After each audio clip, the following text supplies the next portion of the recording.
प्यारे बच्चों नमस्कार। मेरा नाम है शिव कुमार यादव और शिव डिग्री लर्निंग पर आपका स्वागत है।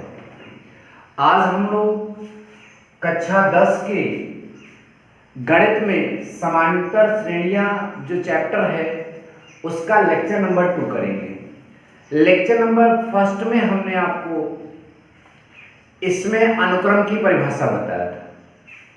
आज हम अनुक्रम पर आपको क्वेश्चन लगवाएंगे। तो हमारे सामने यहाँ पर 2 क्वेश्चन दिख रहा है, पहला और दूसरा। पहले इनको लगाएंगे, फिर 3 और अच्छे प्रश्न आपको लगवाएंगे। ठीक, पहले प्रश्न में क्या लिखा है प्यारे बच्चों? निम्न सूत्रों से परिभाषित अनुक्रम के पहले 3 पदों को लिखिए। क्या कह रहा है प्रश्न? देखिए, कोई सा भी प्रश्न सॉल्व करने से पहले उसे कम से कम 2 बार अच्छे से पढ़ना चाहिए, तब आप उसे जरूर सॉल्व कर लेंगे। लिखा है निम्न सूत्रों से परिभाषित अनुक्रम के पहले 3 पदों को लिखिए। मतलब ये 3 आपके मतलब सूत्र हैं, इनमें हर एक क्वेश्चन में पहले 3 पदों को लिखना है। तो चलिए देखते हैं कैसे लिखा जाएगा। तो सबसे पहले हम पहला नंबर लेते हैं और इसमें फर्स्ट नंबर में मेरे सामने क्या है? an बराबर क्या लिखा है बच्चों? n square plus 4। अब इस पहले वाले क्वेश्चन में पहले 3 पदों को लिखना है। मतलब इस सूत्र से जो अनुक्रम बना है उसके प्रथम 3 पदों को लिखना है। तो प्रथम 3 पदों के लिए जैसे मैं बता रहा हूं, ध्यान दीजिएगा। आप यहां लिखिए n बराबर 1 2 3 रखने पर आप n बराबर यह चीज इसमें रखिए। ठीक, तो चलिए रखते हैं। a अपनी जगह पर रहेगा, n की जगह 1 रख दीजिए। बड़े ध्यान से देखिए, सब कुछ समझ में आएगा। फिर बराबर इस n की जगह 1 रख दीजिए, फिर इसका स्क्वायर कर दीजिए, प्लस 4 लिख दीजिए, बराबर 1 का स्क्वायर 1 होता है, प्लस 4 लिख लीजिए, बराबर 4 1 5 आएगा। बस देख के चलिए, समझ में आएगा। फिर n बराबर जब 2 रखोगे तो यहाँ 2 हो जाएगा, a2 बराबर n की जगह आपने कितना रखा? 2, तो 2 यहाँ रख दीजिए, इसका स्क्वायर है कर दीजिए, प्लस 4 बराबर 2 का स्क्वायर 4 और प्लस ये 4 बराबर 4 और 4 कितना होता है? 8। इस तरह से है। n बराबर 3 रखने पर a3 हो जाएगा। a3 बराबर n की जगह 3 रखा गया है, 3 का स्क्वायर प्लस 4 बराबर 3 का स्क्वायर 9 प्लस 4 बराबर 9 4 13। तो अब मैं लिखूंगा अतः दिए गए अनुक्रम के पहले 3 पद क्रमशः क्या क्या आया है? 5 8 13। इस तरह से पहला प्रश्न सॉल्व किया गया। देखिए, पूछा था ना पहले 3 पद लिखिए। मैंने इस वाले में ऐसे 3 पद निकाल लिए जो कि आए हैं 5 8 और 13। ऐसे ही पूरे क्वेश्चन सॉल्व करेंगे हम। चलिए अब जल्दी से इसका दूसरा देखते हैं। अब बस ध्यान देते रहिए, आपको समझ में आएगा। इसका दूसरा प्रश्न आप इसे नोट कर लीजिएगा। ठीक, इसके पहले वीडियो रोककर आप इसे नोट करिएगा। तो चलिए, दूसरे में हमारा जो है an बराबर क्या दिया है? an बराबर लिखा है -1 की घाते n-1 इंटू 3 की घाते n। तो वही चीज n बराबर, क्योंकि पहले 3 पद याद करना है, तो n बराबर क्या रखोगे? 1 2 3 रखने पर, तो रख दीजिए। n बराबर 1 रखोगे तो ये हो जाएगा आपका a1 बराबर, ये -1 अपनी जगह पर रहेगा, n की जगह 1 -1 इंटू 3 की घाते n की जगह 1 बराबर, अब 1 में से 1 जाएगा 0 तो -1 की घाते 0 इंटू 3 की घात 1 बराबर, किसी भी चीज पर घात 0 रहेगा तो उसका मान 1 होगा। 1 गुणते 3 पर घाते में 3, 1 का मान 3 होगा तो ये आया, तो 3 1 कितना बना आपका 3। इस तरह से ये हो गया। n बराबर 2 रखोगे तो ये हो जाएगा आपका a और n की जगह 2 रखा a2, -1 यहां पर हो जाएगा और उसकी घात n-1 तो ये आपका हो जाएगा 2 - 1 इंटू 3 की घाते n की जगह आप क्या रखोगे 2। तो इस तरह से हमने इसमें ये कर लिया। अब -1 की घात यहां पर आपका रहेगा, 2 में से 1 जाएगा 1, उसके बाद इंटू 3 का वर्ग जो होता है स्क्वायर वो 9 होता है बराबर, -1 की घाते 1 का मान -1 होगा गुणते 9, इंटू का मतलब गुणा बराबर 9 1 का -9। अब ये आपका -9 आया। n बराबर जब 3 रखेंगे तो यहां 3 हो जाएगा, a3 बराबर -1 की पावर n और n की जगह हमने कितना रखा है 3 -1 क्योंकि वहां पर था, इंटू 3 की घाते n की जगह कितना हम रख रहे हैं 3 बराबर -1 की घाते 3 में से 1 जाएगा 2 इंटू 3 पर घाते 3 का मान होता है 27। इसके बाद -1 पर घात 2 मतलब -1 पर घात अगर सम संख्या रहेगी तो प्लस में आएगा, 1 गुणते 27 बराबर 27 1 का 27। इस तरह से इसमें भी हमने a1 a2 और a3 निकाल लिया। तो मैं लिखूंगा अतः दिए गए अनुक्रम के पहले 3 पद क्रमशः इस बार क्या होंगे, पहला पद आया था 3, दूसरा वाला पद आया था यहाँ पर -9 और तीसरा वाला पद यहाँ पर आया है 27। तो इस तरह से यह आपका इसमें का दूसरा प्रश्न सॉल्व कर लिया गया और ऐसे ही आप उत्तर लिखेंगे तो आपका पूरा का पूरा नंबर मिलेगा। चलिए अब ये तीसरा वाला हल करेंगे, इसके पहले आप वीडियो रोक कर आप इसे लिख सकते हैं, ठीक।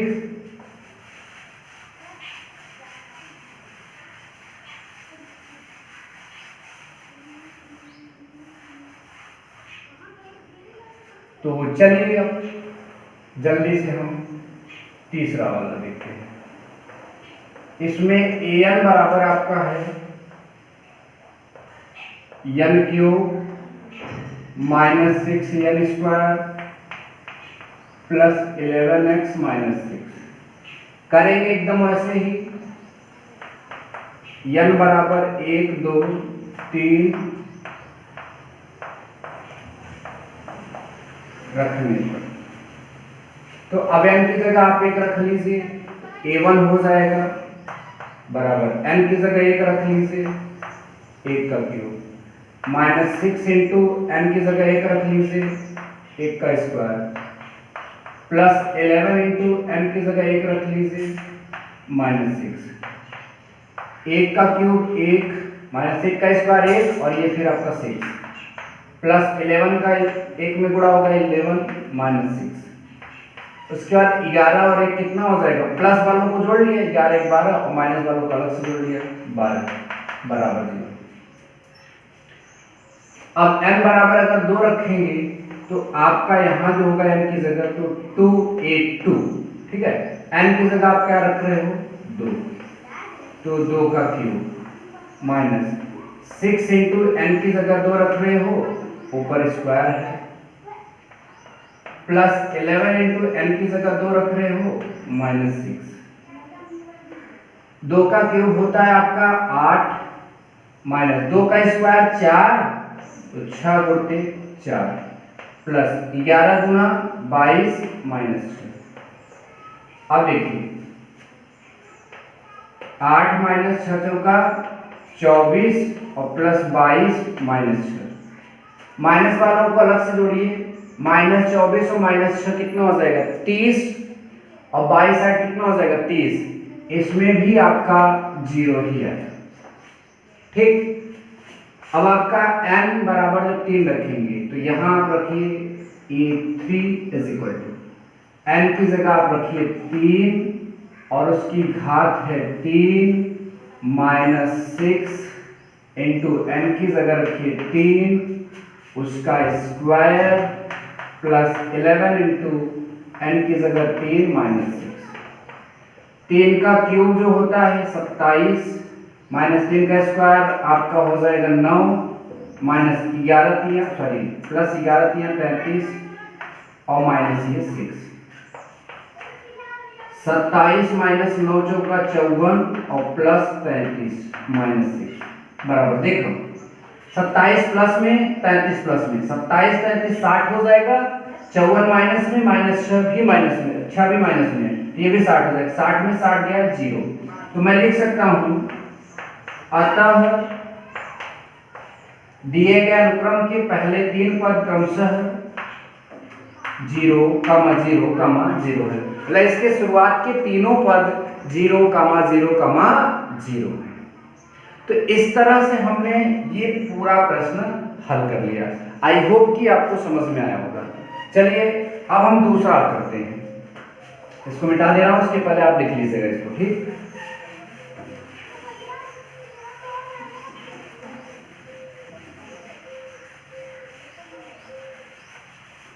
देखिए दूसरे वाले में लिखा है अनुक्रम n प्लस 9 बटा n इंटू n माइनस 5 का 9वां पद और 18वां पद ज्ञात कीजिए। ये अनुक्रम का ये जो दिया है ये nवां पद होता है। ठीक, आप यहां पर ये जो दिया जाएगा इस तरह से nवां पद होगा। an is equal to n plus 9 और पूरा बटा n इंटू n माइनस 5। ठीक, आपको 9वां पद और 18वां पद ज्ञात करना है। ठीक, इसलिए a n की जगह 9 रख दो। ध्यान दो 9वां पद ज्ञात करना है तो n की जगह 9 रख दो। a9 is equal to n की जगह 9 प्लस 9 पूरा बटा n की जगह 9 फिर यहां भी 9 माइनस 5।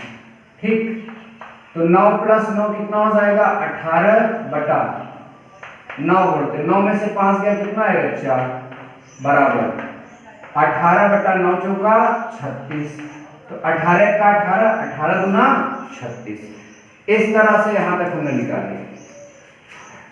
n की जगह 9 रखो, an माने nवां पद और n की जगह 9 रखोगे तो 9वां पद 9th टर्म। ठीक, ध्यान दीजिएगा। तथा 18वां पद के लिए n की जगह 18 रखोगे तो a 18 बराबर n की जगह आपने 18 रख लिया तो यहां भी 18 रखिए। 18 प्लस 9 पूरा बटा यहां भी आप 18 रखिए, यहां भी आप 18 माइनस 5 लिख दीजिए। ठीक, 18 9 कितना होता है 27 पूरा बटा 18 गुणित 18 में से 5 गया आपका। 18 में से अगर आप 5 घटाएंगे तो 13 बचेगा। इस तरह से आया। ठीक, यहां लिख देता हूं। तो ये आपका हो जाएगा। हम इसको 9 के पहाड़ा में काट देते हैं। 9 त्रिक 27 और 9 गुना 18 कूट देते हैं बराबर 3 बटा 13 गुना कितना हो जाएगा 26। देखो 9 से काटे हैं तो 9 त्रिक 27 3 बार गया और 9 गुना 18 2 बार और बगल में 13 3 आपका वही है और 13 गुना 26। इस तरह से आपका A18 आया। A18 का मतलब 18वां पद, A9 का मतलब 9वां पद। इस तरह से आपका यह क्वेश्चन भी सॉल्व कर लिया गया। अभी मैं 3 क्वेश्चन आपको और बता रहा हूं। चलिए 3 और प्रश्न देखते हैं और ये 3 प्रश्न भी बहुत इंपॉर्टेंट हैं। आप इन्हें समझिए, आपको अनुक्रम की क्वेश्चन लगाना आने लगेगा। ठीक, हमारे सामने तीसरा प्रश्न है, an बराबर n-1 into 2-n into 3+n हो तो a1 a2 और a3 के मान ज्ञात कीजिए। सबसे पहले मुझे जो दिया है वो मैं लिखूंगा। ठीक है, मुझे दिया है an बराबर n-1, ठीक, 2-n 3+n। तो मुझे क्या निकालना है? सबसे पहले a1। अब आप ध्यान दें, जैसा मैं बताऊं वैसा आप समझिए।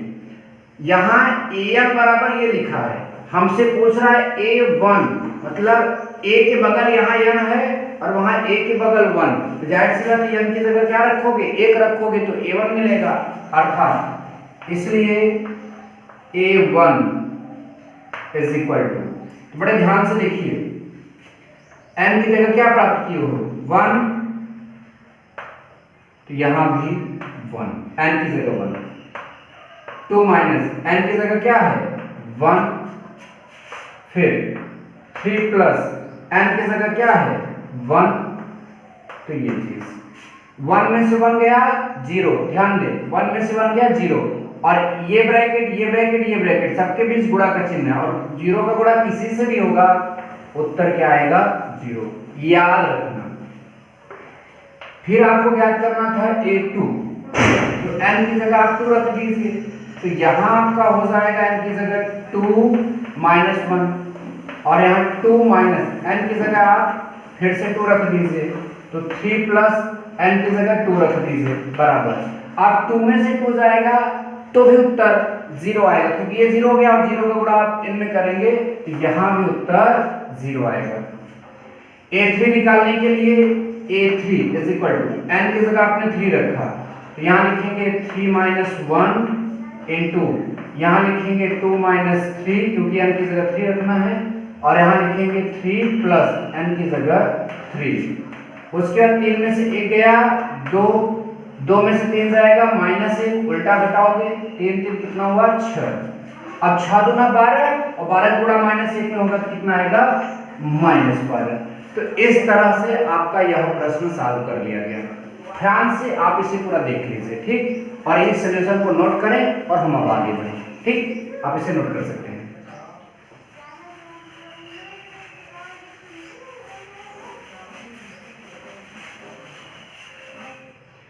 चलिए अब हम चलते हैं चौथे प्रश्न पर।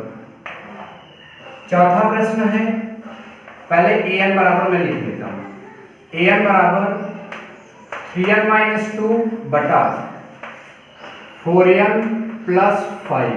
हमको ये 5 ज्ञात करना है, सिंपल है, n की जगह 5, तो 3 गुणा का चिन्ह है यहाँ पर, n की जगह 5 -2 बटा 4 इंटू n की जगह 5 प्लस 5 बराबर 3 पचे 15 -2 पूरा बटा 4 पंचे 20 प्लस 5 बराबर 15 में से 2 जाएगा, आपका कितना बचेगा? 13 बटा 20 5 25। इस तरह से आएगा, देख लो, 3 की जगह 3, n की जगह 5 रखा तो 3 पचा 15 हो गया, और ये -2, n की जगह 5 रख दिया तो 4 पंचे 20 और ये प्लस 5, 15 में से 2 जाएगा 13 और 20 में 5 जुड़ेगा 25। तो इस प्रश्न में a5 निकालना था, और इस तरह से a5 आपका निकल गया।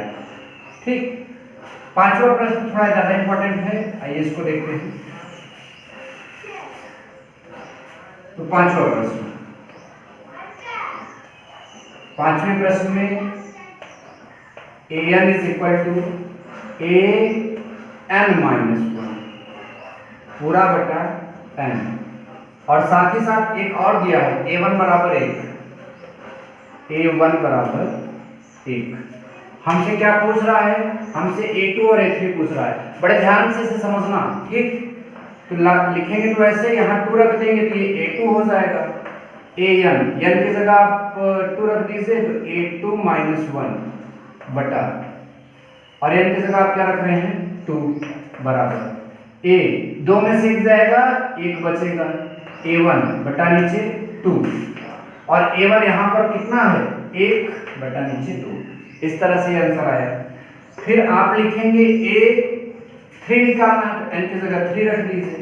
तो देखिए a, अब आप n की जगह 3 रखिए -1 बटा नीचे 2, a 3 में से 1 गया 2 बटा नीचे 2 बराबर a2 अभी अभी निकाला आपने 1 बटा 2 और ये आपका बटा बराबर, ये 2 इससे गुणा कर लेगा, आया आपका 1 बटा 4। तो ये आज 5 प्रश्न हमने अनुक्रम पर बताए हैं और आपके क्लास के लेवल के हिसाब से कल भी मैं मतलब नेक्स्ट वीडियो में भी मैं अनुक्रम के ही क्वेश्चन सॉल्व कराऊंगा, लेकिन इससे थोड़ा सा वो टफ होंगे। तो कल का जो टॉपिक होगा वो थोड़ा इंटरेस्टिंग होगा क्वेश्चन के लिए। और अंत में मैं आपसे ये सब जरूर कहूंगा, वीडियो अगर पसंद आ रहे हो तो लाइक शेयर और सब्सक्राइब करना ना भूलें। Thank you so much. जय हिंद।